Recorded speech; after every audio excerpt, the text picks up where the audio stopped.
আসসালামু আলাইকুম। আজ তৈরি করব খুব সহজে পিৎজার ডো কীভাবে তৈরি করা যায়। আসলে পিৎজার ডোটা ঠিকমতো না হলে পিৎজাটা ঠিকমতো হয় না, তখন রুটিটা দেখা যায় শক্ত হয়ে যায়। এখানে 2 কাপ মেজারমেন্টে 2 কাপ আমি ময়দা নিয়েছি। এখানে একটা বড় পিৎজা ও একটা ছোট পিৎজা তৈরি করব। 1 টেবিল চামচ বাটার নিয়েছি। এখানে তেল ব্যবহার করব না, আপনি চাইলে সয়াবিন তেল দিতে পারেন। 1.5 টেবিল চামচ অথবা 2 টেবিল চামচ দিতে পারেন। 1.5 টেবিল চামচ আমি গুঁড়া দুধ নিয়েছি, সামান্য লবণ, 1 টেবিল চামচ চিনি দিব, 1 টেবিল চামচ আমি ইস্ট দিব। ইস্টটা দিলে রুটিটা ফুলে ওঠে। এখন এটাকে আমি ভালোভাবে একটু মিশিয়ে নিব, যেন সবগুলো ভালোভাবে মিশে। সামান্য পরিমাণ গরম পানি দিব, যাতে হাত দেওয়া যায়। খুব বেশি গরমও না, খুব বেশি ঠান্ডাও না। আপনি চাইলে এখানে হালকা গরম দুধও ব্যবহার করতে পারেন, তবে খুব বেশি গরম দেওয়া যাবে না। খুব বেশি গরম হলে ডোটা তখন ফুলবে না, তাই হালকা গরম পানি অথবা দুধ দিতে হবে।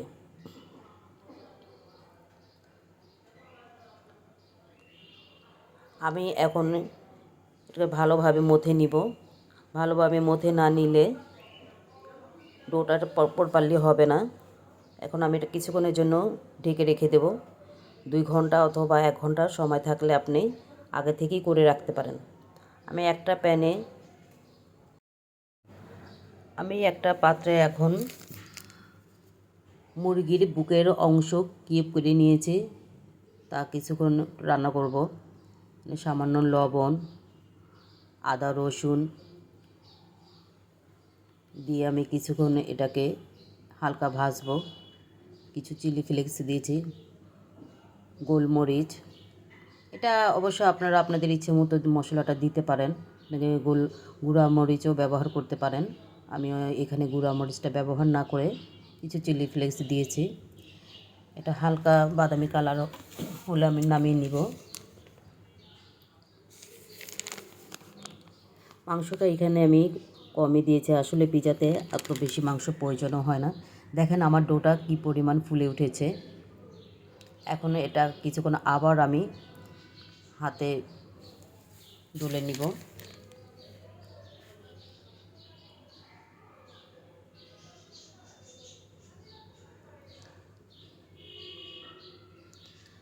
পিৎজার ডোটা যত বেশি মথে নেওয়া যায় তত বেশি ভালো হয়।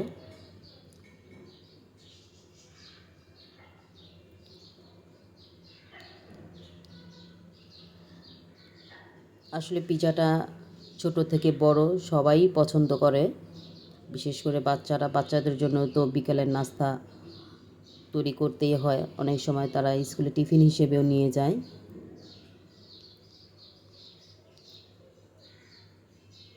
আমি এখন ওভেনের প্লেটে পিৎজাটাকে সেট করে নিব। আপনারা চাইলে পিৎজা চুলাতেও তৈরি করতে পারেন। সেক্ষেত্রে একটি কড়াই অথবা বড় হাঁড়িতে আপনি তৈরি করে নিতে পারেন। এখন আমি একটি কাঁটা চামচ দিয়ে এটাকে ফুটো করে নিব। ফুটো না করলে দেখা যাবে যে বাতাসটা বের না হলে রুটিটা ঠিকমতো হবে না, নিচে দিয়ে কাঁচা থেকে যাবে। আমি 2 পাশেই করব।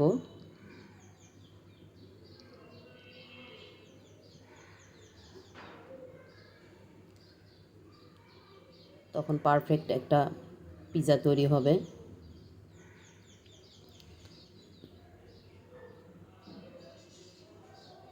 এখানে আমি আর বেশি করব না, যেহেতু আমি নিচে করেছি।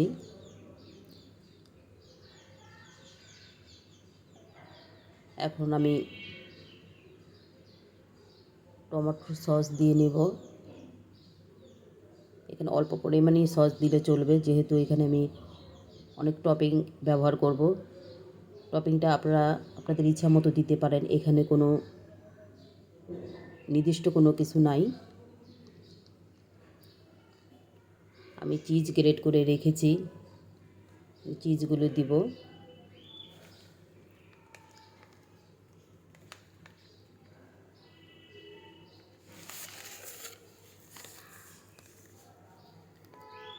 সসেস কেটে রেখেছিলাম, সসেস, মুরগির কিউব করে রাখা মুরগিগুলো, ক্যাপসিকাম আপনি যে কোনো কালার দিতে পারেন, এটা আপনার ইচ্ছা। আপনি চাইলে 3 ধরনের ক্যাপসিকামও ব্যবহার করতে পারেন।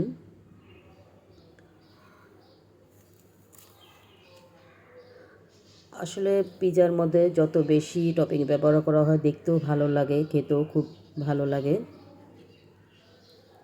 আমার ঘরে আজকে যা টপিং ছিল তাই দিয়ে আমি চেষ্টা করেছি পিজা তৈরি করতে।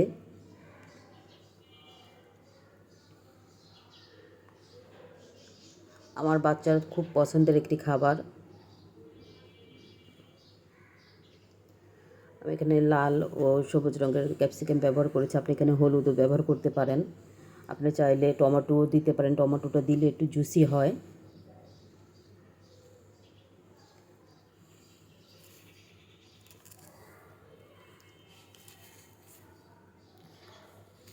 মাশরুম দিয়েছি, কিছু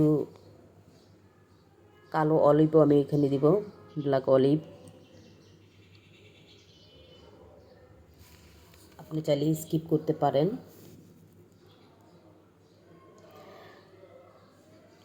পেঁয়াজ অল্প পরিমাণে দিয়েছি।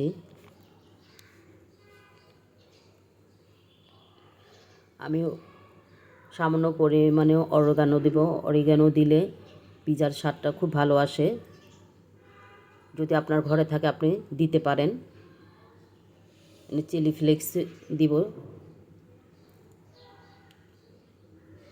আমি পিজার উপরে দিয়ে শেষের দিকে পুদিনা পাতা ব্যবহার করেছি। পুদিনা পাতাটা দিলে আসলে খুব সুন্দর লাগে, খেতেও ভালো লাগে। আপনারা চেষ্টা করবেন পিজার উপরে দিয়ে বড় স্লাইসের চিজ থাকলে তা দিতে। আমার অবশ্য ছিল না, তাই পিজার উপরে দিয়ে আমি চিজও সামান্য একটু মোটা করে দিয়েছি। বড় চিজের স্লাইসটা দিলে খুব ভালো হয়, আরও জুসি হয়। আমার পিজাটা মোটামুটি তৈরি হয়ে গিয়েছে। এখন আমি ইলেকট্রিক ওভেনে দিব 280 ডিগ্রি সেলসিয়াসে 15 মিনিট রাখবো।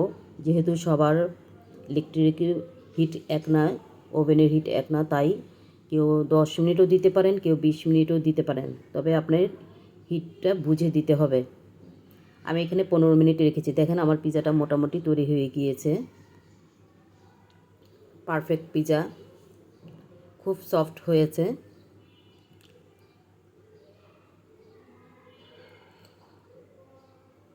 পুদিনা পাতাটা আমি নামানোর আগে দিয়ে দিয়েছি, ভাপেই এটা হয়ে যাবে।